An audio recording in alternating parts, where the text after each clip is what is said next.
All right, I'd like to welcome you to the February 1st, 2023 City Council meeting. Roll call of officers. To my left, Jason Upchurch. On the phone, Dee Cragen. To my right, Caleb Stapp, Naomi Diaz. City Clerk Treasurer, Debbie Cragen. City Community Director, Service Director, Roger Pena. I'd like to ask you to stand for the invocation tonight by Dan from Tri-County Christian Center. Thank you, God, creator of the universe and everything in it, for becoming a man in the person of your Son, Jesus Christ, who came near to us on this earth to give himself up as a sacrifice for our sins. Thank you for your promise that by your grace given to us and by faith in your Son, we will have eternal life with you in heaven someday. Lord Jesus, remembering you told us by your written word that apart from you we can do nothing, we thank you for this governing body which understands the importance of asking you for guidance and wisdom as they serve the citizens of this community. We know you are here with us because your word is true, and you said that where a few of us are gathered here on this earth in your name, you will be with us, and that anything we agree on and ask for would be done for us by your Father and our Father in heaven.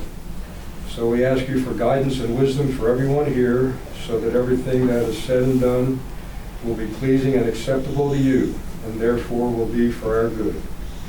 For those of us here who may be going through life struggles and challenges, we ask that you undertake in each life and work all things together for good.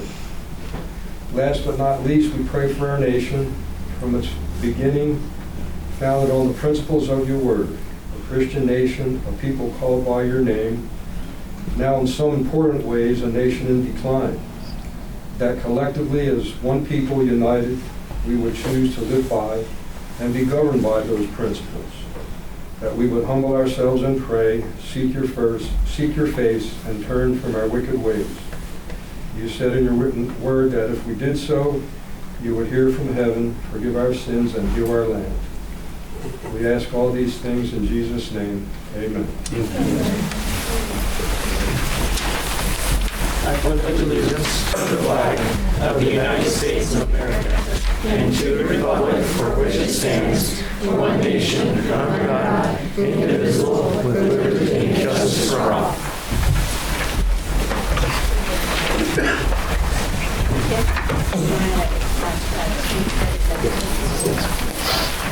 Also, can I get one of you to entertain a motion to excuse Heather? Okay. All in favor? Aye. Okay, item 4, approval of agenda. I make a motion to approve the agenda. Okay. Second? I'll second. Okay, we have a motion and second. Any comments or questions by the council? All in favor? Aye. Motion carried. Motion carried. Approval of January 4th, 2023 regular council meeting minutes. I move to approve. I'll second. All in favor? Aye. Before we go on to item 6, new business, let's have the Scoutmasters introduce yourselves and your troops. How many people you have here tonight? I am Brian Bass. I am the Scoutmaster of Pack 203, and I have a very large amount of kids. I'm Brian Bruce. I'm from also the PAC as well as the Troop 203 at Spokane, and they're here working on their citizenship in the community merit badge, and so part of that is, meeting and being with elected officials and seeing what they do to serve the community. We skipped you. Okay. One of you. I'm Tim Rowe, and here with the kids and packing troop as well. Thank you for having us. Thank you for coming. Karen Mittler, I have multiples that are here tonight, plus I actually have a little one that's in the lion den, so I have kindergartner as well, so we're all very active. Okay. You're welcome to be here. Thank you very much. Thanks for coming. Move on to item 6, new business. Letter A, Deer Park Multiple Airport 2022 pavement revision project acceptance of work, CR contracting. Daryl? So this was the fog sealing crack sealing and restriping that was done over the summer. Actually a fairly quick closeout to this one. Some of them drag on for a year or so. Project went well, just as scheduled and with no big problems. Any questions by the council? Could we get a motion? Motion to approve. Okay, we have a motion. I'll second. And a second. All in favor? Aye. Motion carried. Aye. Motion carried.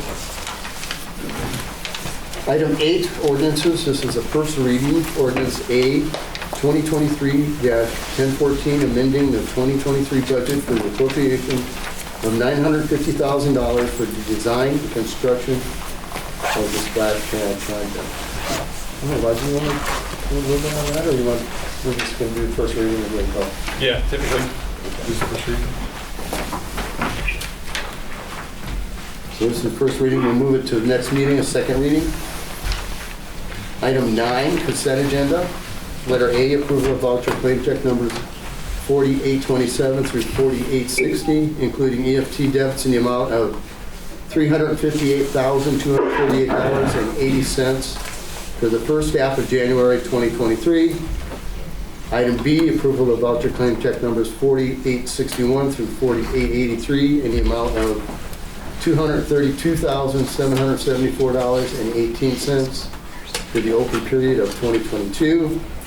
Next up, item C, approval of claim voucher check numbers 4884 through 4908, including EFT debits in the amount of $119,742 for the second half of January 23. Item D, airport use agreement, Spokane County. Item E, Deer Park Airport lease amendment, William and Florence Moore to Hank Moore. In item F, Task Force Order 2023-03, deleting subdivision construction observation, JUB Engineering Incorporated. Motion to approve. Okay. I'll second. Motion second. Any comments or questions by the council? All in favor? Aye. Okay. Motion carried. Okay, next up, item 10, council questions, comments, or reports. We're going to change this for a second. We're going to have Brandon give us a report on the ADA. Go ahead, I'm Brandon. I'm one of the administrative planning clerks for the city of Deer Park. I was tasked with locating the ADA stuff. We had a member of our community come in a couple meetings back needing a live caption system. So doing some research into that and kind of sticking to what we already have. Did some research on that one, looking at the options for it. So one option being a Zoom, one option being Teams. Since we already have the licenses purchased through Microsoft, we were gonna run with the Teams Outlook on it because it's a simpler, it functions, it rolls with everything we have. The downside to that is for 3 tablets or laptops, we're still looking at about $4,000 to $5,000. Just so we know that was a one-time thing. I was waiting to see if we could get any more requests for it. So I want to let you guys know on that one. Again, that'd be the laptops, wireless mice or mouse.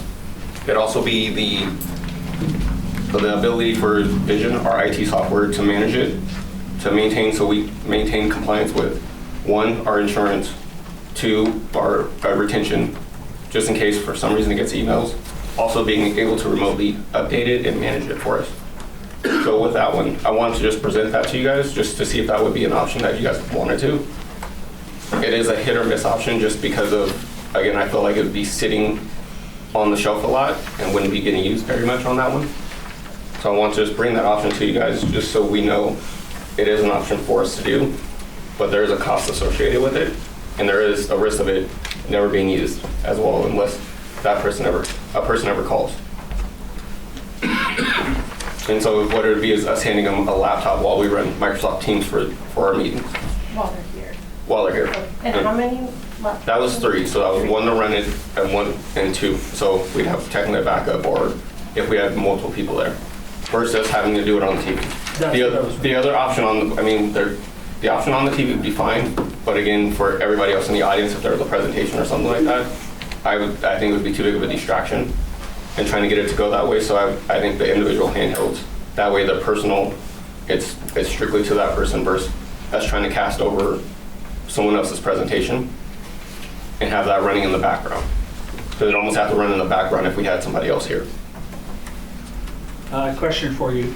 If we're able, once we have the distribution set up, so once we're capturing the audio and the video, the main question then becomes And that, people just accessing Teams. so that would strictly be just for, the purpose of that would be strictly just for ADA purposes. Okay. So with the Teams, it'd be our account, we manage it. We don't have to send out any links or anything like that. It'd be a tablet we hand them that's ready to fire, Okay. and it's already in-house ready to go with just us. And it wouldn't be us technically live streaming on like a video. It'd just be, we'll use it mainly for audio purposes. Right, but one of the main things we wanted to be able to do was to do the live stream. Was there a So- reason that that wasn't? So, I mean, to do the live stream, just so, I've researched this on both aspects of it. To do the live stream, we can do it, which would require us updating microphones. Okay. It would also require us making sure we had the adequate equipment for it. Right. So that alone right now would be at $10,000. Okay. There are things that are in the works with the state of Washington with retention on that, which makes it a questionable thing. And so when I say questionable, it's the retention on it as of right now through MRSC. We're at a 6-month retention, and they're wanting, again, nothing has come down the lines of it, but it does also make your meetings accessible to anybody outside of our community, which to me, I'm like, that would be a disservice to the people inside our community. As much as I want to say it's the reason why we have council meetings are for people to come in here and voice their opinions. I would hate for your meetings to be 3 hours because someone on the other side of the airport is mad and they have the whole community there. And they're like, we're mad because we live in the county and you guys have an airport here. So, I mean, there are give and takes on that. Again, we have had record retention requests that are sent to you guys. So it's kind of like emails. And so we have to be really cautious on that one. And I'm not trying to waver either way, but I'm just saying it gets a little tricky in the tech world nowadays with all that stuff being out there and trying to maintain. And also with us going with Vision, it's already something we have. We know it works. They already protect our system. And that keeps us all of us on one system versus us getting these laptops and maintaining them ourselves. Yeah, I like the idea of using Teams. I like the idea of using our current IT management. That's great. I still think the bigger picture comes down to the ability to have each person have their own device and log in. And so having a publicly available live stream link then does allow any, then we can have more than 3 folks who need that kind of phone assistance. And in my mind, I mean, right now, anybody outside the community can call in and listen. And actually, we have very little control over what they do or say. They have to mute themselves. We have no control over that. Well, I have the volume control. He has volume control, but I mean, on Teams, we do have the access to mute it, yes. Right. But I mean, again, yeah. reality, we don't have any control of that. So like if someone pops in onto your Teams, we have to answer their question, even if they aren't inside the city limits. And we have no way to verify that they're inside city limits. The same as if they showed up. If they showed up, again, we could take that in, but. Yeah, to me, that seems like we're already wide open through the phone with very little control there. Because yes, we could mute them, but then we're also muting a council member with on the phone. So that really doesn't work. Yeah, so I would say I don't know that we would need laptops for folks to come and listen because they can access that on their own devices. Once we're live streaming, then we're not just meeting one need, we're meeting multiple needs and allowing us to have a lot more control. Before you go there, you're talking about 2 different things, apples and oranges. He was reporting on to deal with the ADA compliance side of it only. Right. And that's kind of the mission that we were looking for with that policy. So your question about jumping to a live stream thing where you go live to the world, that's a whole nother discussion I think you guys got to have and decide which way to go. And there's probably more guidance for the ABC and places like that on it. I don't know, but that's 2 different things that you're trying to cover. So just not that the first part couldn't get you to the second part. Right. Don't make a mistake and buy the wrong thing to start with. Right. And I think that's where I was thinking that if we're going to spend some money, we should tackle a larger problem. The other part of that is, have we talked to the school district about the way that they live stream their meetings? I have not. research outside of that one. I've just been on MRSC just trying to figure out that one because as a government agency, we have a little bit different guidelines for retention and stuff like that. So that's where I want to make sure we're covered because, again, we already have to hold on to these files for X amount of time. And it's making sure we do that as well. And so with the ADA part, it's just the ADA and it's just a live stream to them in-house because that's where the person came in. Right. So. And, I mean, the school district is a government agency as well. Aren't they covered by the Open Public Meeting Act? It'd be for a municipality for government records, just because of what we discussed in our meetings. We have to hold on to those at certain aspects and certain timeframes. Right. Yep. For like our documents, for like payables and stuff. They would have to do the same, but again, as a municipality, we have different standards. Well, I think Springdale, a town of 200 live streams theirs. I'm just saying, I think these are all very, very doable. Question. Yeah. Is there, this might be a silly question, but is there licensing fees for the teams? So that would all be, Is that that's in there, included the in license fees or Okay. annual fee, it's, just 2 seconds. I was just double checking it. Because it's roughly $85 a year for each laptop, so that would be, again, that's just the Microsoft part. That doesn't include any of the backing up and stuff like that and retention stuff. That Vision does on our back end for us for stuff like that as well. Yeah, I think as far as trying to solve the ADA complaint and issue, it would be a way towards that. But I think it would be, I think we should spend a little more to get a lot more done, would be my opinion. But thank you for doing the research. That's all I need. Did you do any research? Because I know part of the request was laptops that are capable of email and Zoom or whatever for the council members. So I've started down that trail there and looking at that, just kind of looking at 7 laptops and stuff like that, we'd be over 15,000 just for that system alone. Okay. Again, that's emails and stuff like that as well, and that's along with Vision monitoring the emails.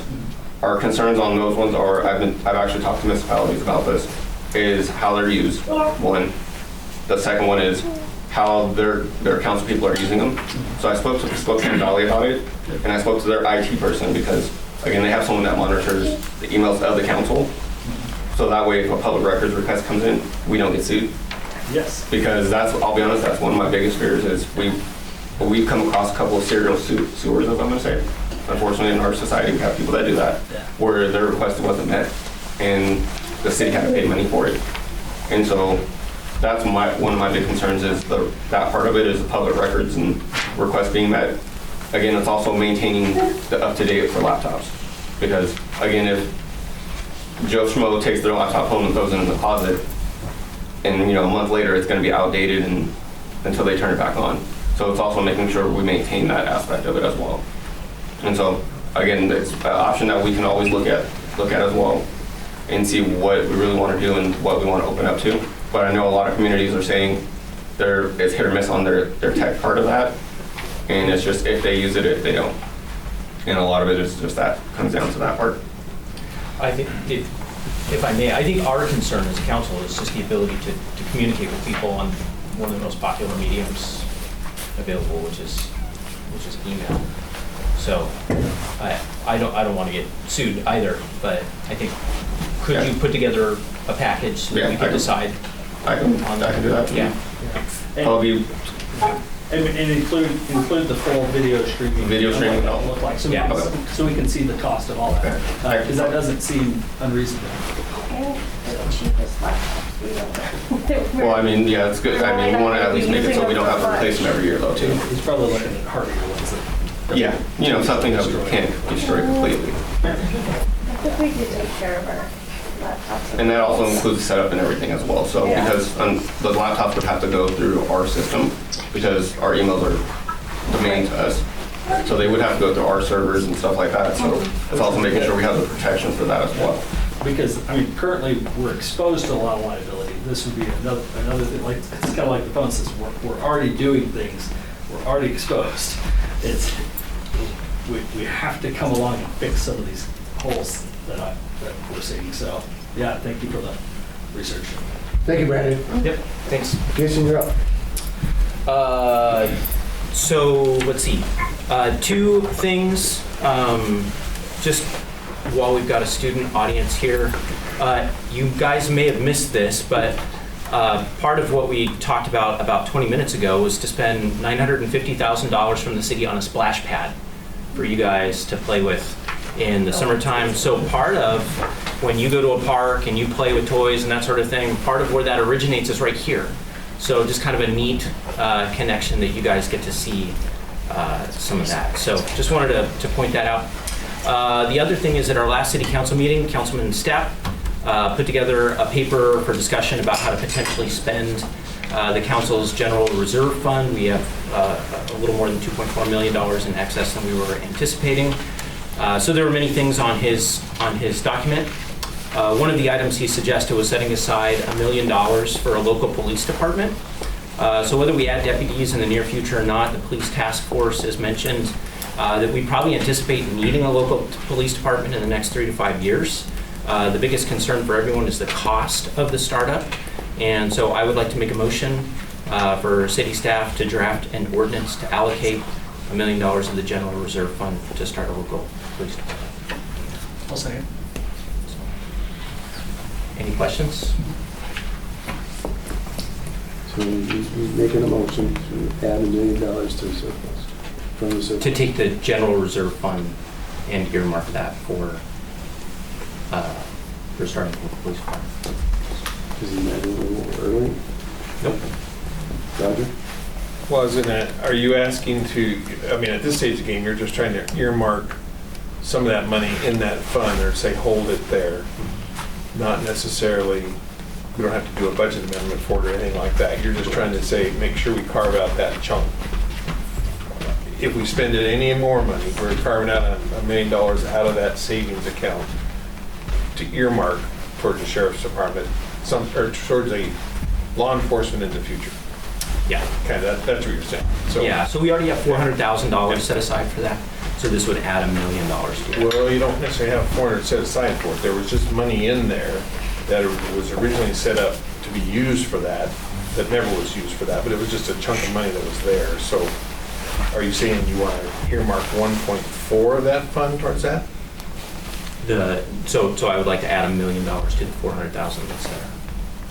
So again, you're saying you want to earmark 1.4 of the balance that's left to make sure that's held for police type things in the future. So any other things that comes up, that's not available. Correct. Yeah. So, I mean, and that doesn't take a budget amendment or nothing. The challenge of it is, if a council changes in a year, they may decide to use it elsewhere. So that's kind of how that fund's been used. But anyway, that's all I was going to suggest, is that we're not talking about a budget amendment. It's just we want to make sure we're earmarking that money. And so if somebody looks at it to buy a widget machine, you only got so much left.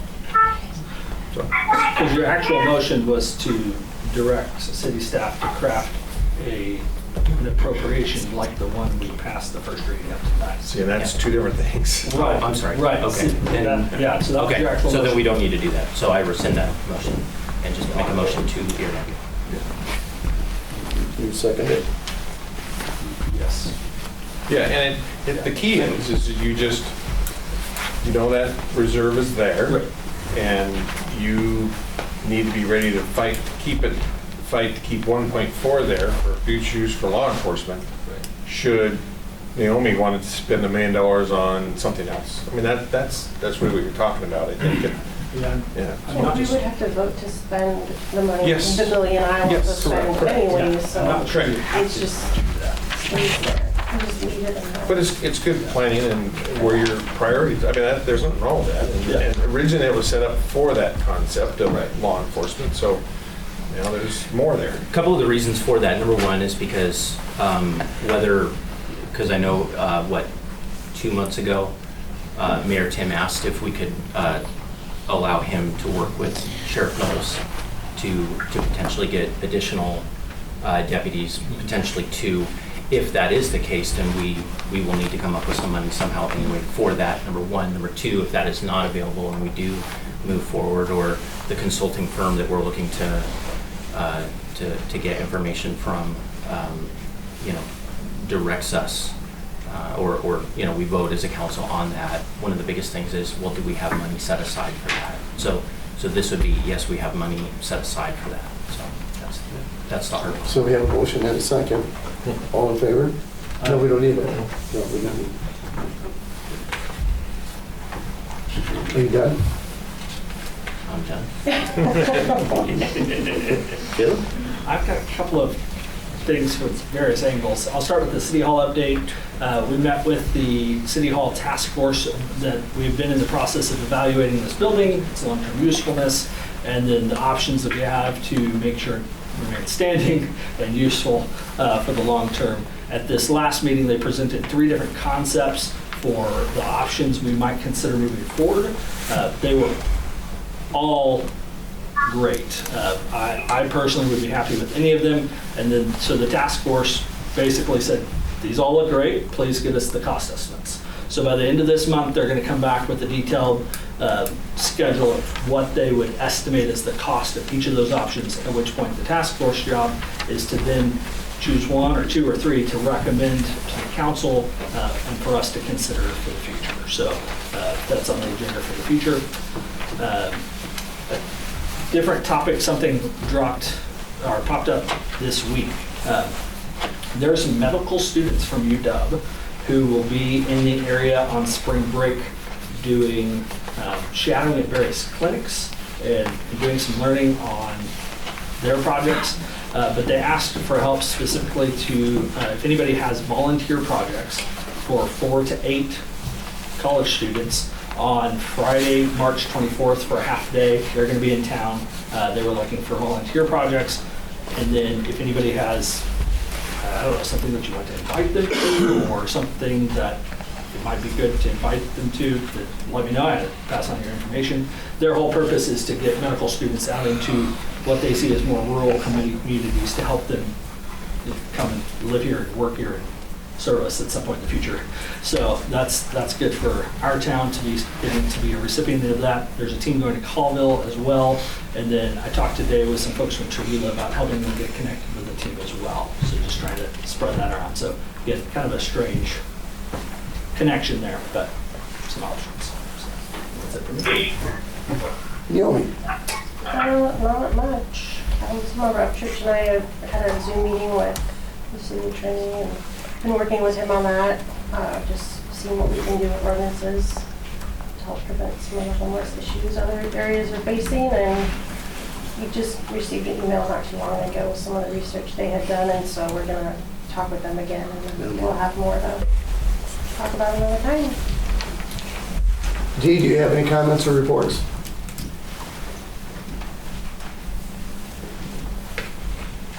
Dee? She muted herself. Okay. All right, moving on to item 11, interested citizens, oral communications, requests, and comments from the audience. We will start with Danica Foster. Thank you. Danica Foster, live here in Deer Park.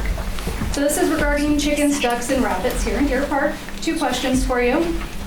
You have stated that amending the city ordinances to allow chickens, ducks, and rabbits does not align with our current comprehensive plan. Can you cite where in that plan you're referring to? These are your boys. I absolutely cannot. No. I have read through that 121-page document that was approved in 2017, and I have not found any information that conflicts with allowing these chickens, ducks, and rabbits here in town. The comprehensive plan is in place to protect the health, safety, welfare, and quality of life of the citizens in Deer Park. Primarily addresses the use of land, natural resources, economic growth, and housing. We are not asking for agricultural permissions that would require rezoning. This is no different than allowing X amount of animals, domesticated cats, dogs per household. So how does the comprehensive plan apply to ordinances that affect individual residences?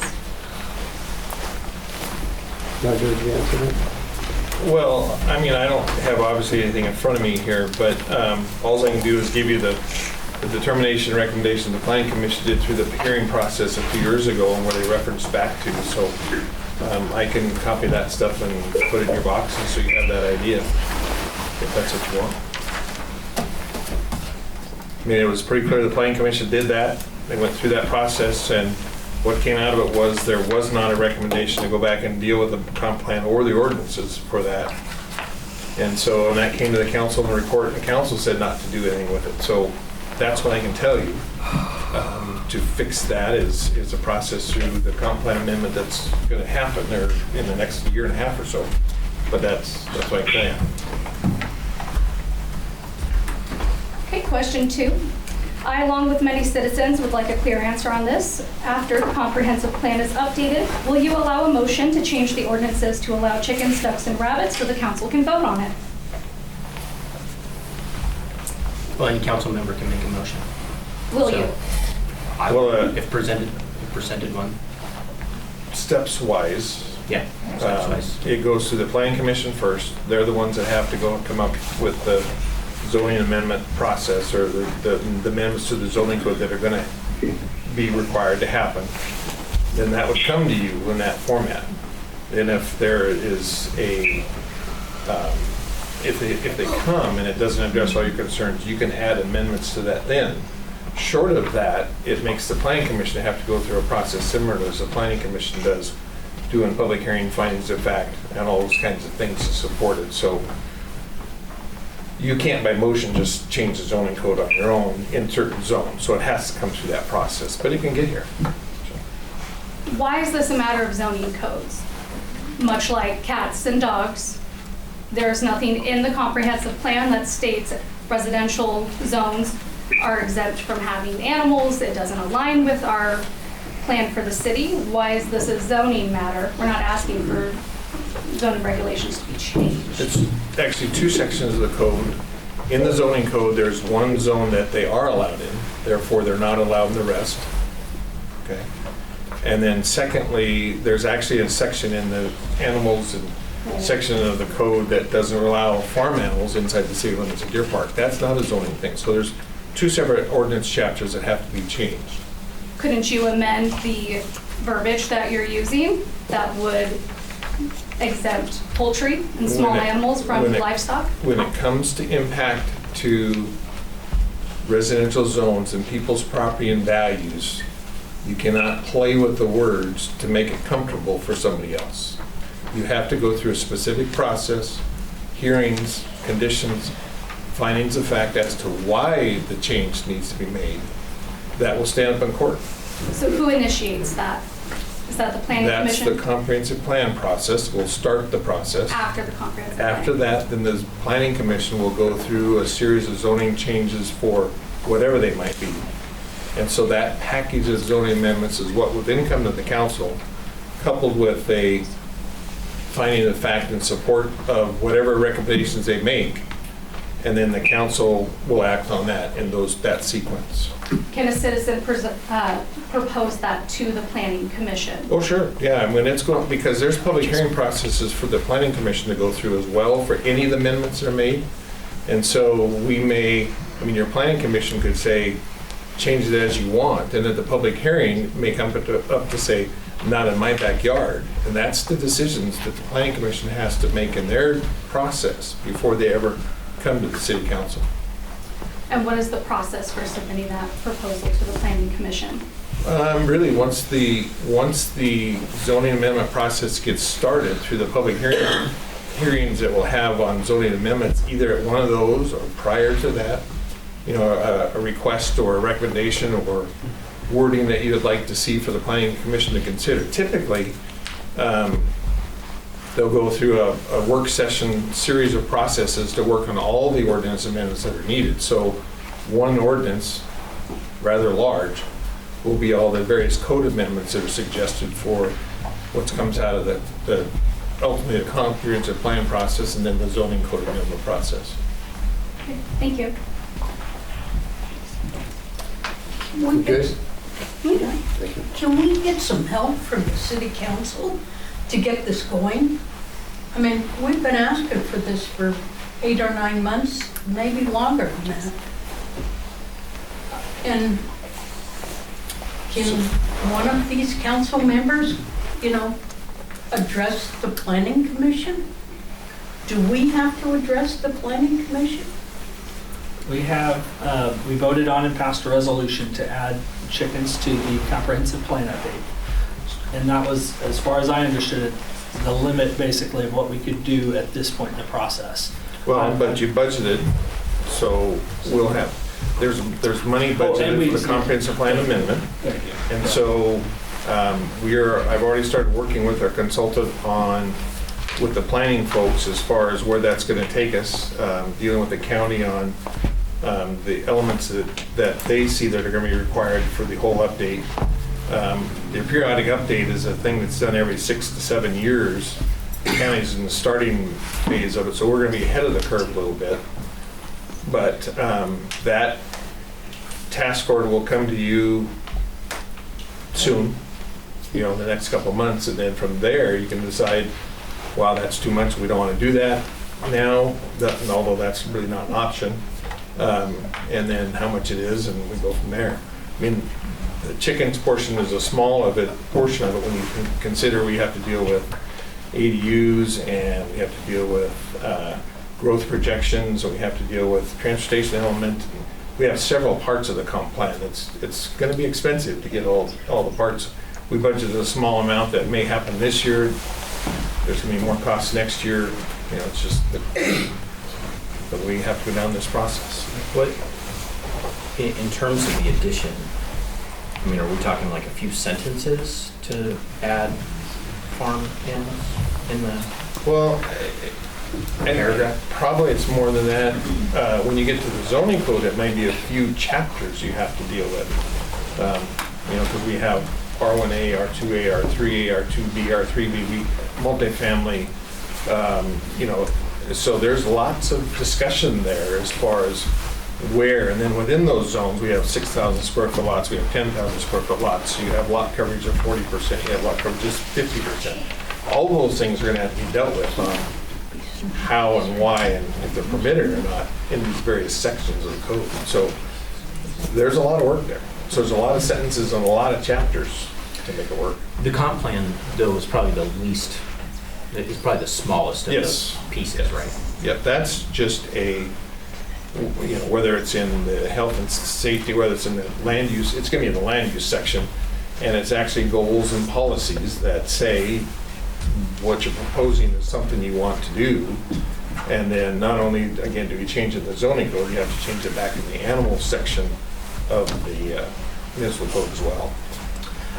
Am I right in assuming that if we didn't have official documentation from a past part of your park saying we don't want this, my assumption is that it would be a lot easier to get it if we weren't having to need to go through the extensive process to show that we really did listen to everybody, and now we've changed. Well, you have that one section that says no farm animals. Right. That's up in a different, chapter 10, I can't remember which chapter it is, but that's a big deal for whatever they did it for. That was, and so that is an element you have to get rid of and justify why. Right. And then you have to look at the various land use sections and which zones, all portions, a few, whatever, lot sizes, yes, no, those kind of the choices, they're decisions that have to be made, put into code form, make the public hearing route where people agree to it. And the last time it was talked about, it was about 50-50. It's not an easy one to take down the path, I can tell you that. Now, in this case, it's going to be one of the many potential ordinance changes that happen at the same time. So it's a real detailed process. As much as you'd like to speed it along, there's just lots when you start dealing with land use issues around people's homes. I think one thing that you can be hopeful about is that if we do ever get it changed, and I'm in favor of the change, but if we ever get it changed, it's going to be very, very difficult for anybody to change it back. So, and that actually works. That's one of the ways in which we want government to be fairly slow, because if it's a change that affects us, our land, our neighbors, all those things, we don't really want some of those things to happen quickly. But if we do want it to happen, I personally would like to see it happen as well. If I may, I do have one more question. Last year, when this discussion came up, one of the things that I think was mentioned was that we kind of missed a window for amending the comprehensive plan. Are we at all in danger of that this year? No, because the periodic update is the cycle that we're really under to deal with our whole comp plan. It's a 7-year window. The last thing to do was in 17, so we're there. And so that update requires us to look at lots of different things. Now, in the code, we have a section where you can do periodic, or you can do annual updates to the comp plan on a one case-by-case basis type thing. Those have a clock, but since we're under the periodic update, not really. So we don't have any pressure that way? No, it's just, there's a lot of elements, and the more meetings I go to, the more elements there are to talk about as it relates to the legislature and what they're passing down. Even in this legislative session, it's going to change what we have to deal with. Okay, good. All right, Richie, you're up. Okay, so on the ADA compliance thing, would really recommend looking at getting tablets that can be put into a kiosk mode. If you do that, you probably don't need to get Teams licenses for that, because anybody can use Teams to join a live stream. It's only if you need a license to manage a live stream. So you could get Android tablets that are much cheaper and put it into kiosk mode, so nothing can be done with them except for listening to or reading the transcript. So that may be a much cheaper way of taking care of that part of it. I'm very much in favor of having live streaming. You're also going to have an ADA issue, because right now people are not getting a transcript when they call into the phone. So you need to do the live streaming online as well. Otherwise, you're going to have the ADA issue there as well. There's also legislation that's coming down that is currently, ironically, being applied to the school districts first, where it's a proposal, it hasn't been voted on yet, that would require all school board meetings to be recorded and retained. There is a lot of pressure for that to be applied to all of the open meeting type meetings like these here. So having a live streaming setup would be a huge step in towards meeting that compliance when that does come down the road. And I think that's the way the technology and the will of the people is going, and so I think that's going to happen. So that's on that. On the chicken, ducks, rabbits, so there was a resolution, if I'm understanding this correctly, there was the resolution last year about the comprehensive plan, a resolution 2 updated in the future? Or was it a resolution that actually updated it? Because in January, you guys made a resolution that actually updated the comp plan that was adopted so that you could do the splash pad. So why can't you do the same thing for chickens, ducks, and rabbits? Apples and oranges. Same fruit basket. Simple as that. The periodic update, the capital improvement program is an annual required update to do as it relates to capital projects and budgeting. So that's what that deals with, has nothing to do with the land use issues relative to this particular case, or accessory dwelling units, or any other land use thing that we don't have in our comp plan or our code. So they're different things completely. That's the why. There's still both involved in the comprehensive plan, right? Yeah, but they're two different things. It's two completely different processes. The capital improvement project list doesn't have anything to do with land use around people's homes and process. Right. It's capital facilities. It's all project related to water and sewer and streets. That's all that is. Okay, but it was still an update to the comprehensive plan. Yeah, it's a resolution we have to do every year, and it's geared completely different than the update as it relates to the land use provisions within the comp plan. Okay. The other thing is, the ordinance currently says that horses are not allowed within city limits. There is a equestrian park up by the airport with trails specifically designed for horses. So that's a conflict of the ordinances. And previously when I had brought this up, I was told that it was a simple decision not to enforce that. So can a simple decision be made not to enforce, preventing people from having chickens, ducks, and rabbits? Anything about the horse is not my problem. Well, it kind of is. The answer on the zoning code side of it is no. You can't just go like this to some zoning code things you don't like and then enforce the other ones you do. That's as much trouble for a city employee as there is anything else. As far, I think they, in fact, at the equestrian trails, I think they set that up under, I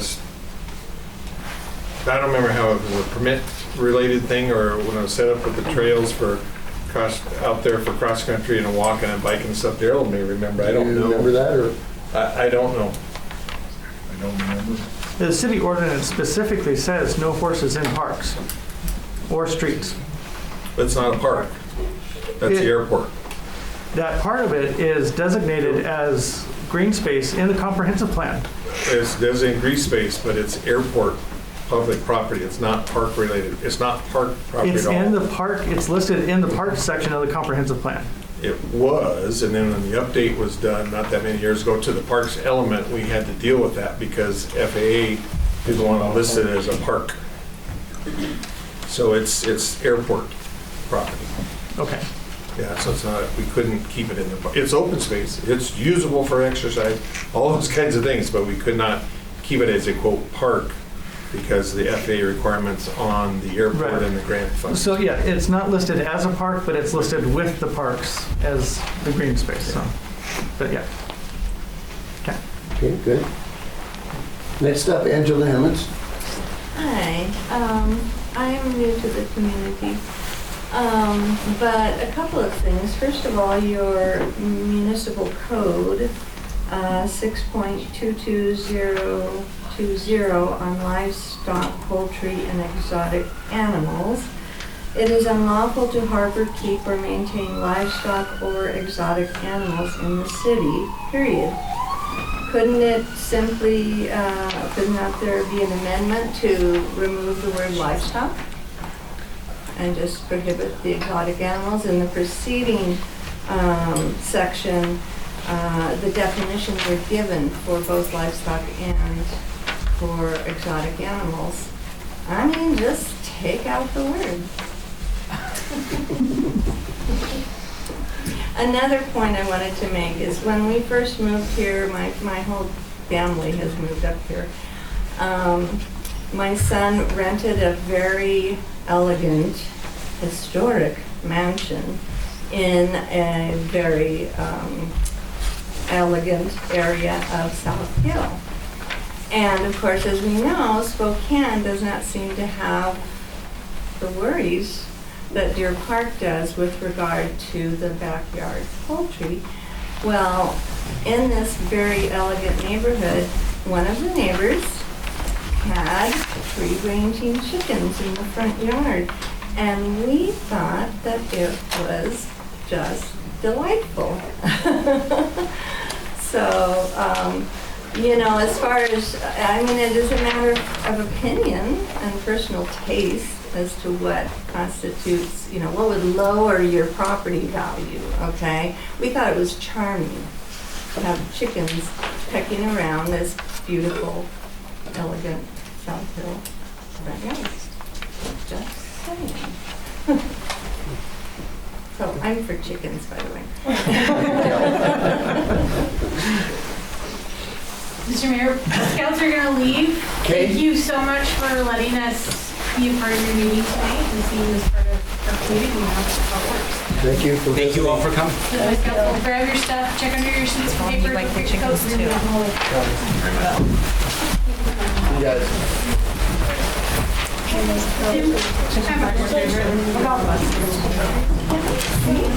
I know, but would you say if I raise my hand?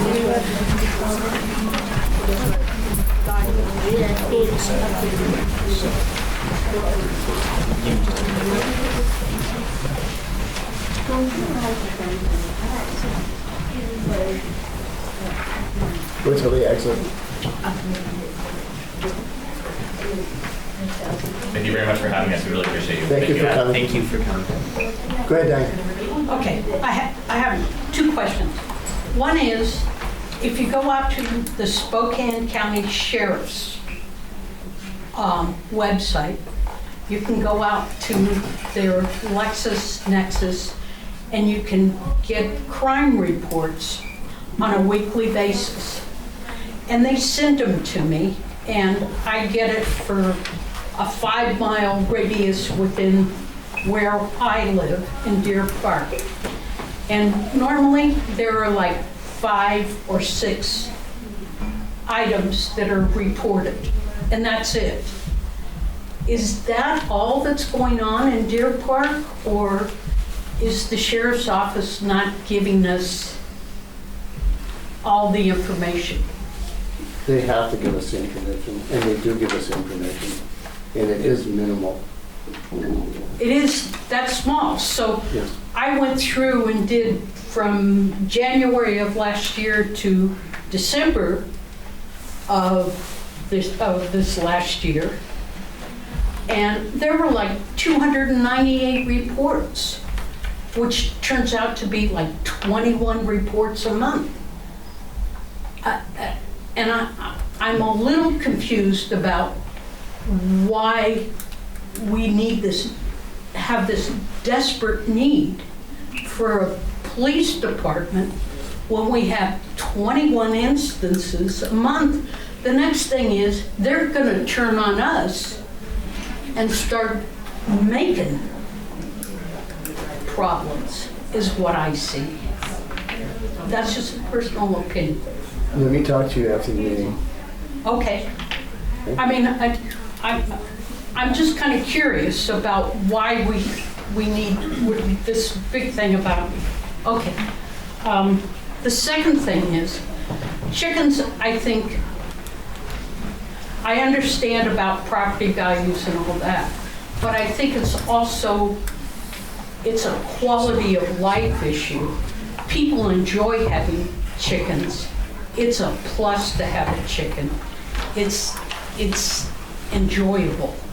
They like it. So I think it would improve property prices because it's something that people do that is like a hobby. It's fun. They enjoy it. To have 2 or 3 chickens, the kids get a kick out of it. I think that's why it's very popular now. And that's why in every big city, you can have animals almost. Darren. You're up. I am? You are. Forgive me, Your Honor. I don't remember that I was bringing anything to the table today. Just a little bit tonight. Just a little. Oh, just planting the seed. It was brought to my... Hello, good evening, council.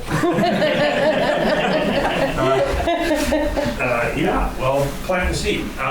It was brought to my attention that the city has a pretty fair amount of funds in the account. And I just wanted to revisit Bike Park and maybe some financial assistance on finishing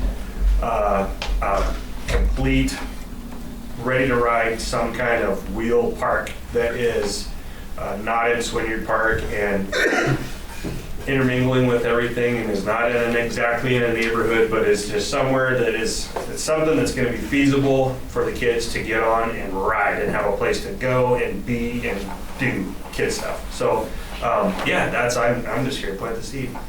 Okay. Thank you. Anybody else? If not, we'll move on to adjournment. Adjourn.